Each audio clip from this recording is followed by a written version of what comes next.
भारत माता की, भारत माता की, भारत माता की। नमः पार्वती पतिये हर हर। बिजली महादेव और हिंडम्बा माता के इस पावन धरा को कोटि कोटि नमन करते हुए आप सभी मंडी संसदीय क्षेत्र से जुड़े हुए कुल्लू वासियों का मैं हृदय से स्वागत करता हूं, अभिनंदन करता हूं। मंच पर उपस्थित हिमाचल प्रदेश के पूर्व मुख्यमंत्री सम्मान्य श्री जयराम ठाकुर जी, प्रदेश अध्यक्ष डॉक्टर राजीव बिंदल जी, मंडी संसदीय क्षेत्र से भारतीय जनता पार्टी की लोकप्रिय प्रत्याशी, भारतीय फिल्म जगत की बेहतरीन कलाकार सुश्री कंगना रनौत जी,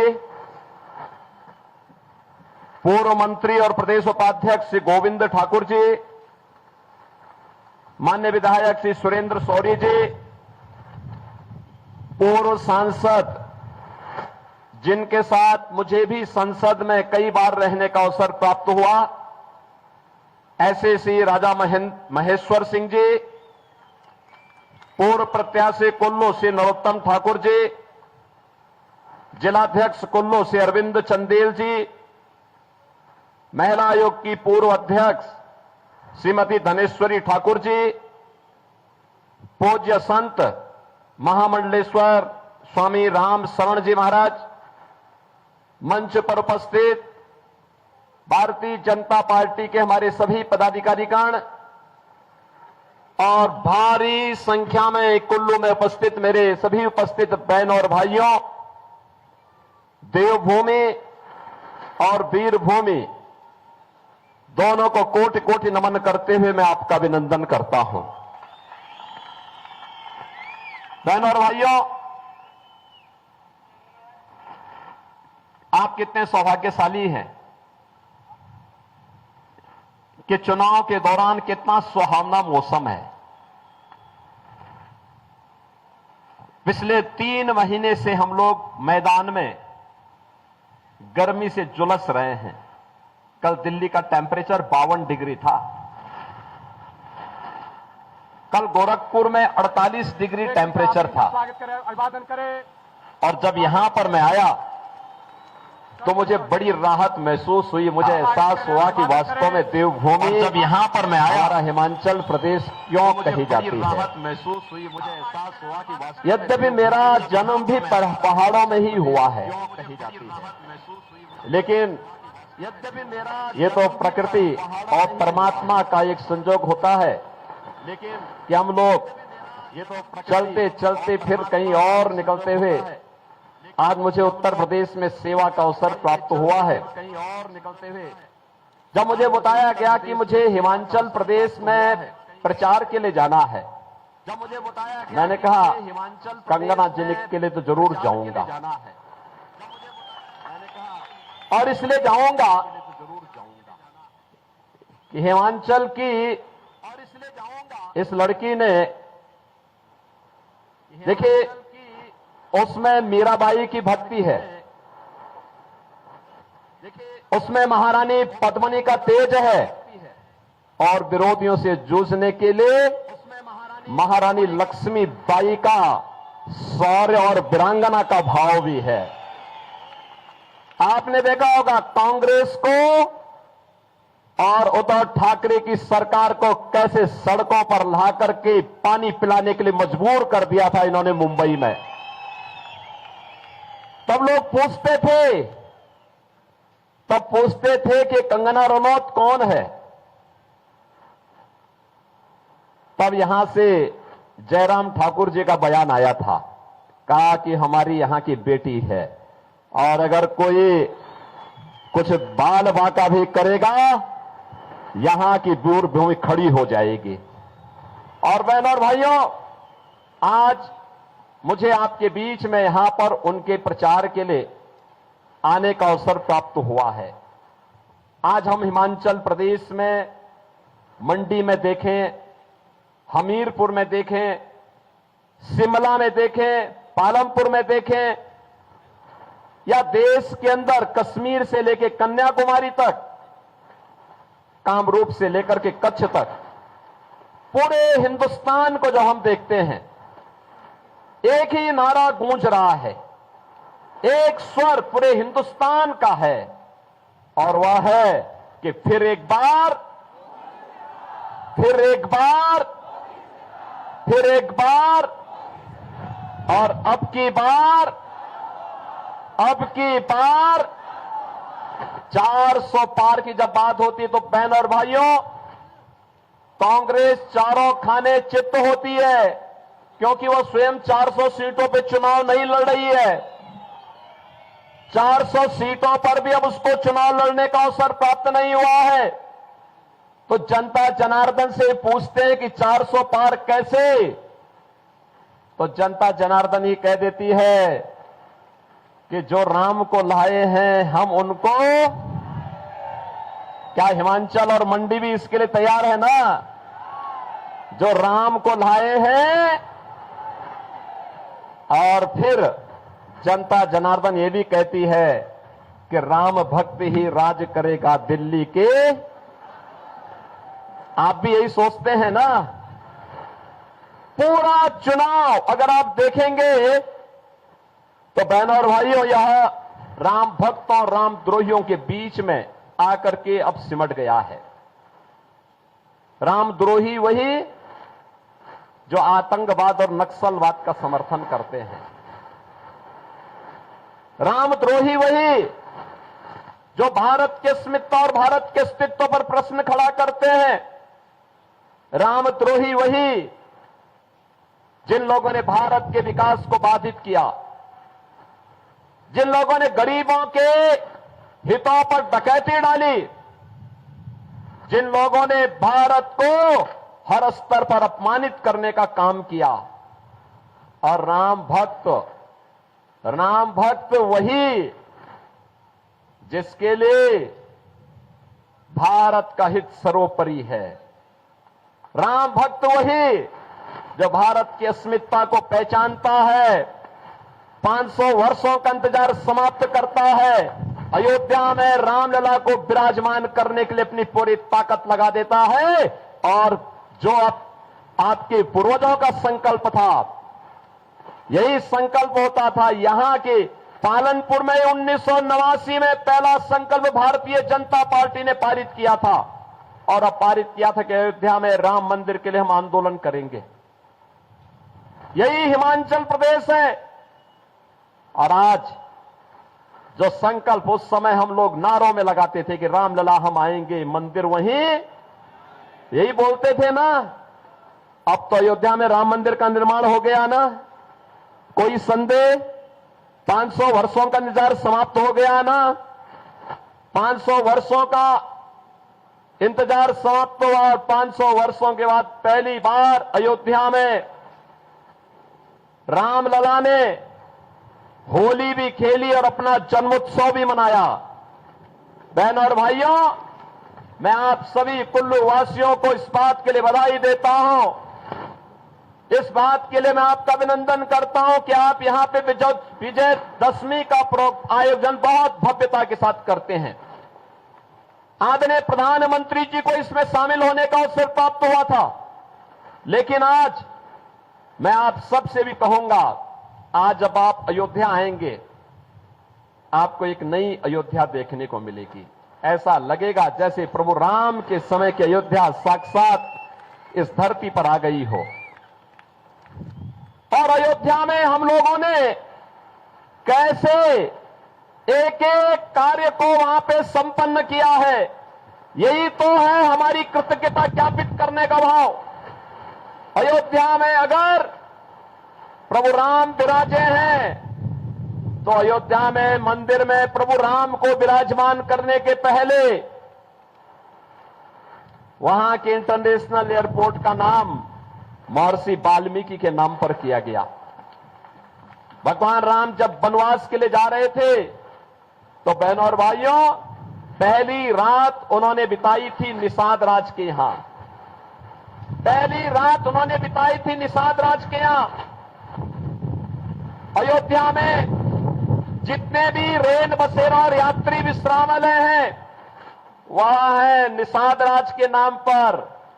और जब माता सीता को ढूंढने के लिए प्रभु राम वहां वनों में भटक रहे थे, तो प्रभु राम के उस समय के सहभाग से उन समय भगवान राम को बेर खिलाने का काम किसी ने किया था, वह माता सबरी ने किया था। जितने भी भोजनालय हैं, उन भोजनालय का नाम माता सबरी के नाम पर रखने का काम भी किया गया है अयोध्या धाम में, अगर आप आएंगे तो। और इसीलिए मैं आज आपसे कहने के लिए आया हूं, काशी में आप जाएंगे, काशी विश्वनाथ धाम, अयोध्या में आप आएंगे, श्री राम जन्मभूमि पर भगवान राम का भव्य मंदिर का निर्माण, और अयोध्या और काशी का जब काम हो चुका है तो हम तो अब तैयारी कर रहे हैं मथुरा की तरफ जाने की। बहनों और भाइयों, हम भारत के अस्मिता और अस्तित्व के साथ खिलवाड़ करने वाले लोग नहीं हैं। हम तो भारत को भारतीयता के रूप में पहचानने वाले, भारत की अस्मिता और अस्तित्व के लिए जो आवश्यक होगा उस प्रकार का कदम उठाने में हमें कोई संकोच नहीं। और आपने बदलते हुए भारत को देखा है 10 वर्ष में, मोदी जी के नेतृत्व में बदलते हुए भारत को, एक ऐसा भारत आज जो एक भारत भी है और श्रेष्ठ भारत भी है। दुनिया के अंदर सम्मान बढ़ा है, देश की सीमाएं सुरक्षित हुई हैं। हिमाचल का नौजवान देश की सीमाओं की रक्षा करते हुए पूरी मजबूती के साथ खड़ा है। आतंकवाद और नक्सलवाद समाप्त हुआ है। मुझे याद है, ये महेश्वर सिंह जी हैं, हम लोग संसद में रहते थे, कांग्रेस की सरकार थी, और देखते थे हम लगातार आतंकी घटनाएं घटित होती थी। कभी कश्मीर में, कभी दिल्ली में, कभी अहमदाबाद में, कभी चेन्नई में, कभी अयोध्या में, कभी काशी में, कभी लखनऊ में, लगातार घटनाएं घटित होती थी। हम लोग उस समय की कांग्रेस की सरकार से कहते थे कि आतंकवाद से निपटो, आतंकवाद के सामने क्यों घुटना टेके हुए हो। ये कहते थे आतंकवादी तो सीमा पार के हैं। हमें आश्चर्य होता था, सरकार कह दे, पल्ला झाड़ दे। और आज आप देखते होंगे आतंकवाद और नक्सलवाद समाप्त। अब तो कहीं भी आतिशबाजी करते हुए कोई पटाखा भी जोर से फट जाए तो पाकिस्तान पहले सफाई देता है, कहता साहब मेरा हाथ नहीं है, मैंने नहीं किया है, क्योंकि उसे मालूम है ये नया भारत है, उसे मालूम है ये नया भारत है। यह नया भारत छेड़ता नहीं है, लेकिन अगर कोई छेड़ता है तो छोड़ता भी नहीं है। बहनों और भाइयों, नए भारत में आप विकास के नए नए कार्य देख रहे होंगे। हाईवे 2 लेन, 4 लेन, 6 लेन, 12 लेन के हाईवे, रेल, नमो भारत, वंदे भारत, अमृत भारत की नई ट्रेन की सुविधा, एयरपोर्ट की सुविधा, हवाई चप्पल पहनने वाला भी हवाई जहाज की यात्रा कर सकता है, मेट्रो की सुविधा, रोपवे की सुविधा, 1 district 1 medical college, AIIMS, IIT, IIM, triple IT, NIT और वर्ल्ड क्लास यूनिवर्सिटी का एक संजाल पूरे देश के अंदर आज हम देख सकते हैं। अब तो हिमाचल प्रदेश में भी अपना एम्स है। बहनों और भाइयों, आज जिस कार्य के लिए पहले भारत के वासी दुनिया के अंदर जाते थे, आज वह मोदी जी ने भारत के अंदर ही उपलब्ध करवाने का काम किया है। और गरीब कल्याणकारी योजनाओं की इतनी लंबी फेहरिस्त है, इतनी लंबी फेहरिस्त है। एक भारत है, 80 करोड़ लोगों को फ्री में राशन दे रहा है। और दूसरी तरफ पाकिस्तान है, 23 करोड़ की कुल आबादी, वह भी भूख से मर रही है। और मैं कहता हूं पाक उन लोगों से, इन कांग्रेसियों से मैं कहता हूं जो पाकिस्तान का राग अलापते हैं, मैं उनसे कहता हूं काय भारत में बोझ बने हो। पाकिस्तान में जाओ, वहां कोई भीख भी नहीं देगा, वहां कोई भीख भी नहीं देने वाला है। अरे जो स्वयं भूखों मर रहा है, भारत 80 करोड़ लोगों को फ्री में राशन की सुविधा का लाभ दे रहा है। और बहनों और भाइयों, एक तरफ 80 करोड़ लोगों को फ्री में राशन, दूसरी तरफ 60 करोड़ लोग भारत के अंदर ऐसे हैं जिन्हें उज्ज्वला योजना के अंतर्गत, जिन्हें भारत के अंदर 60 करोड़ लोग हम लोगों ने देश के अंदर ऐसे हैं जिन्हें 5 लाख रुपए की फ्री स्वास्थ्य की सुविधा है। और मोदी जी ने एक बात कही है, उन्होंने कहा था 4 जून को जब फिर एक बार मोदी सरकार बनेगी, 70 वर्ष से ऊपर के हर एक बुजुर्ग को प्रतिवर्ष 5 लाख रुपए स्वास्थ्य की सुविधा के लिए उपलब्ध करवाएंगे। कोई चिंता नहीं घर वालों को। मोदी जी ने कहा है किसान सम्मान निधि जारी रहेगी। 12 करोड़ किसान सम्मान निधि का लाभ देश के अंदर प्राप्त कर रहे हैं। हर घर में शौचालय बन गए हैं। 10 करोड़ घरों में गैस के कनेक्शन पहुंच गए हैं। और मैं जयराम ठाकुर जी को धन्यवाद दूंगा कि हिमाचल प्रदेश देश का पहला राज्य है जिसने रसोई गैस के 100% सैचुरेशन को अपने राज्य में पूरा कर दिया है। ये पहला राज्य है, ये भाजपा का पहला राज्य था जहां पे जयराम ठाकुर जी के नेतृत्व में काम पूरा हुआ। बहनों और भाइयों, 4 करोड़ लोगों को आवास देश के अंदर प्राप्त हुए हैं। मोदी जी ने कहा है 4 जून को जब फिर एक बार मोदी सरकार बनेगी तो मोदी सरकार बनने के साथ बचे हुए गरीबों के लिए भी एक एक आवास उपलब्ध करवाने का काम होगा। बहनों और भाइयों, एक तरफ भारतीय जनता पार्टी है, सुरक्षा भी है, सम्मान भी है, विकास भी है, गरीब कल्याण भी है, विरासत और विकास का अद्भुत संगम देश के अंदर मोदी जी के नेतृत्व में देखने को मिल रहा है। और दूसरी तरफ कांग्रेस के नेतृत्व में इंडी गठबंधन, भानुमति का पिटारा है। आप देखो कैसा इनका गठबंधन है, कैसा कैसा कार्य कर रहे हैं, कैसे कैसे इन लोगों का गठबंधन है। दिल्ली में कांग्रेस और आम आदमी पार्टी कहते कि हम मिलकर चुनाव लड़ेंगे, लेकिन पंजाब में उनकी सरकार है, पंजाब में दोनों एक दूसरे के खिलाफ लड़ रहे हैं। देश के अंदर टीएमसी और कांग्रेस कहती है कि हम मिलकर के चुनाव लड़ेंगे, लेकिन बंगाल में जहां टीएमसी की सरकार है वहां एक दूसरे को गाली दे रहे हैं। ऐसे ही हर राज्य में इनके हाल है। और इनका घोषणा पत्र, कांग्रेस का घोषणा पत्र तो ऐसे लगता है जैसे मुस्लिम लीग का घोषणा पत्र हो। बहनों और भाइयों बहनों, कांग्रेस को वोट देने का मतलब आज के दिन पर मुस्लिम लीग को वोट देने जैसा है। जो काम मुस्लिम लीग ने, जो काम 1940 के दशक में मुस्लिम लीग ने किया था, आज कांग्रेस वही काम करने जा रही है। उसका घोषणा पत्र तो देखो।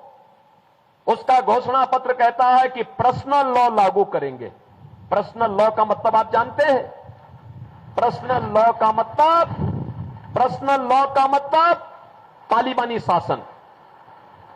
बेटी स्कूल नहीं जा पाएगी, बहनें ऑफिस और मार्केट नहीं जा पाएंगी, बुर्का पहन करके घर के अंदर उन्हें दुबक के रहना पड़ेगा। भारतीय जनता पार्टी इस बात की घोषणा करती है, भारत बाबा साहब भीमराव अंबेडकर के द्वारा बनाए गए संविधान से चलेगा, किसी सरिया कानून से भारत नहीं चलेगा। कांग्रेस की इन मंशाओं को पूरा नहीं होने देंगे। और वीर भूमि हिमाचल प्रदेश से मैं आपसे यही कहना चाहूंगा, हमें कांग्रेस की मंशाओं को पूरा नहीं होने देना है। कांग्रेस का घोषणा पत्र कहता है कांग्रेस के शहजादे से किसी ने पूछा क्या करेंगे सत्ता में आकर के, कहा गरीबी हटाएंगे। पत्रकार ने पूछा कि भाई ये बताओ तुम्हारी दादी भी यही नारा देती थी और तुम भी यही नारा दे रहे हो। कहा दादी ने नारा दिया था लेकिन मैं एक झटके में हटा दूंगा।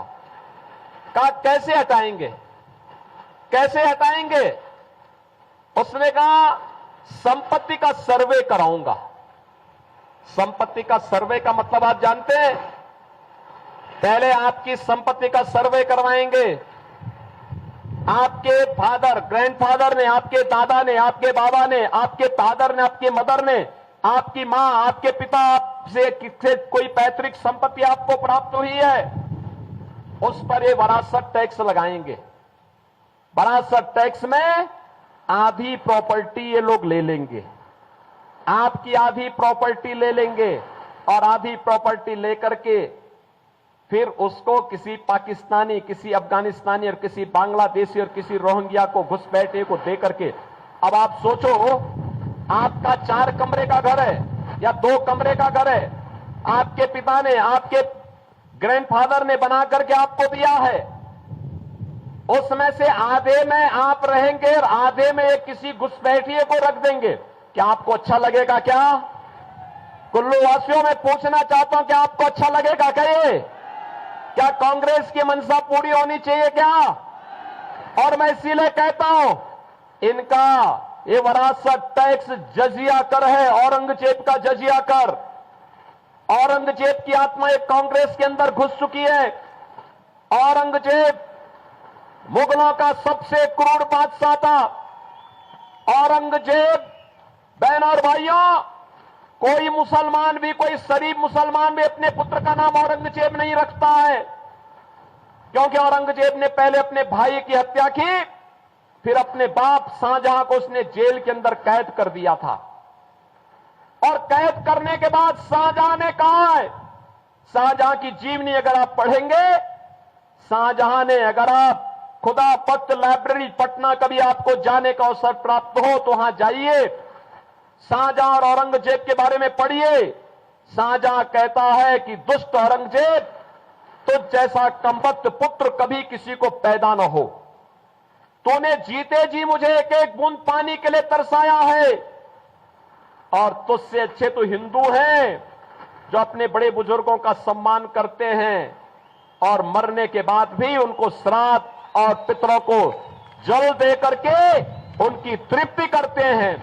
बहन और भाइयों, जिस औरंगजेब के बारे में उसका बाप ये कहता हो, उस औरंगजेब की आत्मा एक कांग्रेस के अंदर घुस चुकी है।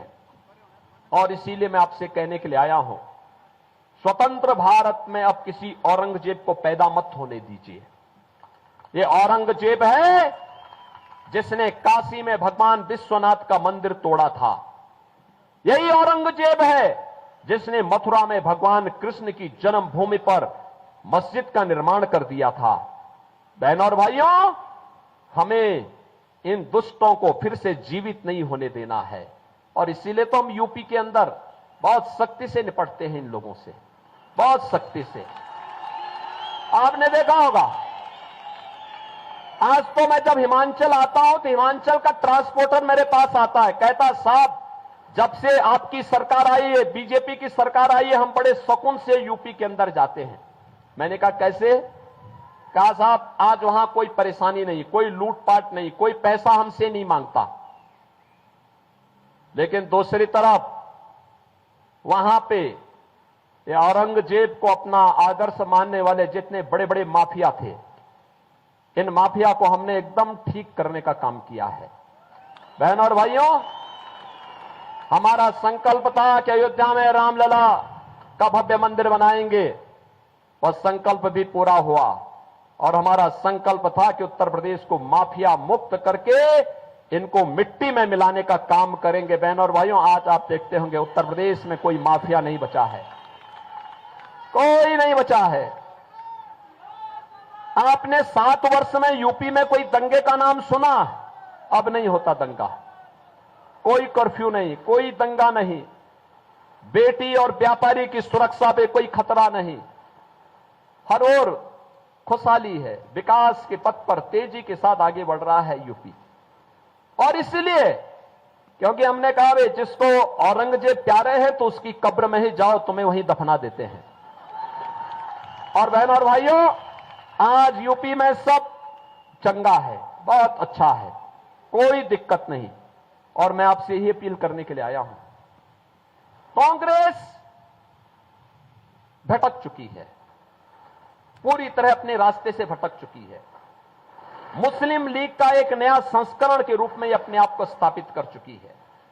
और इसलिए बहनों और भाइयों, किसी बहकावे में नहीं आना है। यहां पे देखिए, आपने भारतीय जनता पार्टी ने आपके बीच में प्रत्याशी बना करके सुश्री कंगना रनौत जी को आपके पास भेजा है।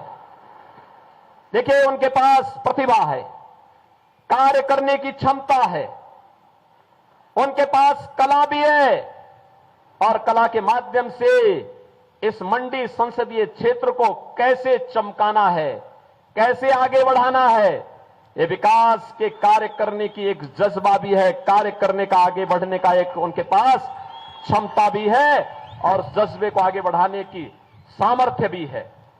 आपने उनकी सामर्थ्य को देखा होगा। आप सोचिए, इस पहाड़ से निकल करके अपने बल पर, अपने दम पर, अपने संघर्षों के बल पर जिन्होंने भारतीय सिने जगत में अपना एक स्थान बनाया हो। और अब मुझे पता लगा, इन्होंने बीच में एक फिल्म में जयललिता का रोल किया था, बहुत शानदार रोल था इनका। आप कभी उनकी उस फिल्म को देखेंगे तो ऐसे लगता, मैं कहता था भी ये लड़की जयललिता का रोल, मुख्यमंत्री के रोल को कैसे कर देगी, लेकिन बहुत शानदार रोल उनका उस समय था। और अब मैं कह सकता हूं कि बहनों और भाइयों, जब वो चुनाव लड़ने के लिए मंडी में आई है तो कुल्लू वासियों की जिम्मेदारी बनती है, कुल्लू वासियों की जिम्मेदारी बनती है कि उनकी सामर्थ्य को, उनकी शक्ति का उपयोग करें, उन्हें अपना सांसद बना करके भेजें। देश की संसद में, देश के अंदर जो पूरी आवाज, एक स्वर पूरे देश के अंदर है कि फिर एक बार मोदी सरकार, और अब की बार 400 पार। तो 400 पार में मंडी समेत हिमाचल की चारों सीटें आएंगी, आएंगी। दोनों हाथ पाकर मुझे आश्वस्त करिए। आज चुनाव प्रचार का अंतिम दिन है। आज सायकाल प्रचार बंद होगा, कल केवल घर घर संपर्क कर पाएंगे आप दोनों हाथ पाकर के मुझे थोड़ा आश्वस्त करिए। करेंगे, जिता के भेजेंगे। लेकिन इसके लिए सभा के बाद और कल एक दिन का समय मिलेगा। क्या आप में से हर व्यक्ति 10-10 घर में जाकर के जनसंपर्क कर पाएगा? कर पाएगा? और परसों उन सबको मतदान केंद्र में ले जाके मतदान करवा देगा, करवाएगा? बहनों और भाइयों, मैं आपको कंगना जी से भी कहूंगा, यहां के सभी विधायकों से भी कहूंगा, चुनाव के बाद एक बार अयोध्या का दर्शन करने के लिए आए। इन सब लोगों को अयोध्या का दर्शन कराने के लिए लेके आए। कितने लोग अयोध्या दर्शन करने के इच्छुक है? पूरा कुल्लू ही दर्शन करना चाहता है। आप आ जाएंगे तो मैं सारी व्यवस्था अयोध्या में कर दूंगा। अयोध्या में सारी व्यवस्था की जिम्मेदारी हमारी। सहमत है? कमल खिलेगा। दोनों हाथ आके बोलेंगे भारत माता की, भारत माता की, भारत माता की जय श्री राम, जय श्री राम, जय जय श्री राम।